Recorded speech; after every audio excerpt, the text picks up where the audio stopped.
And Zelensky, for his part, a week or so ago, seemed to be softening. The Nazis must have got to him because they've threatened him with death already. Don't go to the peace table. And then he comes out with this outrageous statement. We're going to take back Crimea and the Donbass. Ray, follow up on that. Well, that's what got us into this whole mess in the first place. I think it was the 24th of February or March of last year when Zelensky said precisely that. That's when the Russian troops started to go to the border. That's when they scared the hell out of Biden. So he called up Putin and said, "Oh, wait a second, how many troops you got there?" And Putin must have said, "Didn't you read what Shoigu, my defense minister, said earlier today? 2 full armies and three armed airborne units." Well, that sounds like a lot. Yeah, that is a lot, Mr. President. Now, let me tell you what you can do. You can turn back those warships that are on their way into Black Sea. You can call off Zelensky, and maybe things will tamp down, huh? Now, what happens? Biden calls back those ships and says, "Don't go to the Black Sea. Go visit Greece. It's much nicer in Greece."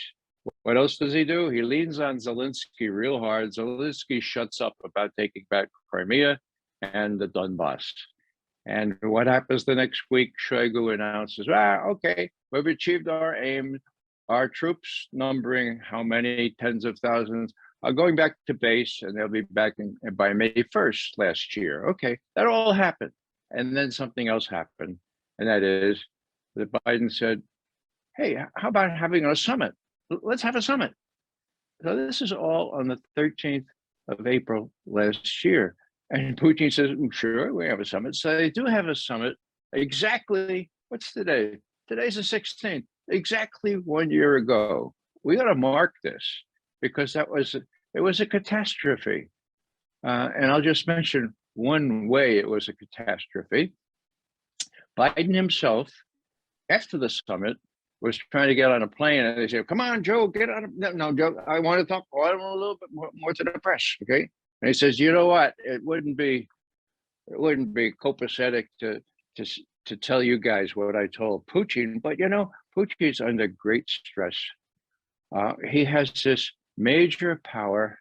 He's being squeezed by China, with a long border between them, with China's pretensions not only be an economic power, but a primary military power.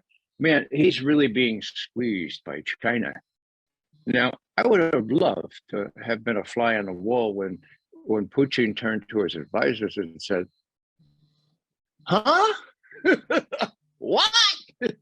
Who the hell is advising the President of the United States that we have a real squeeze? We don't have a squeeze. We have a fraternal embrace with China." And they spent the rest of the year proving it, not only with their statements, but with their deeds. Now, there is an alliance between Russia and China. And I don't know if Biden realizes that or not, but that all happened. Well, that happened exactly 1 year ago, June 13th. Mark it in your calendar. Bottom line, Biden showed Putin one-on-one that he was not really up to it. That he was following the advice of people who were reading textbooks that were four centuries, no, four decades old, okay? It was true. 5 decades ago, Russia was being squeezed by China, more of the other China by Russia. It ain't the case now. And that's the biggest, what we say, the biggest structural change in international relations that has occurred over the last year or so.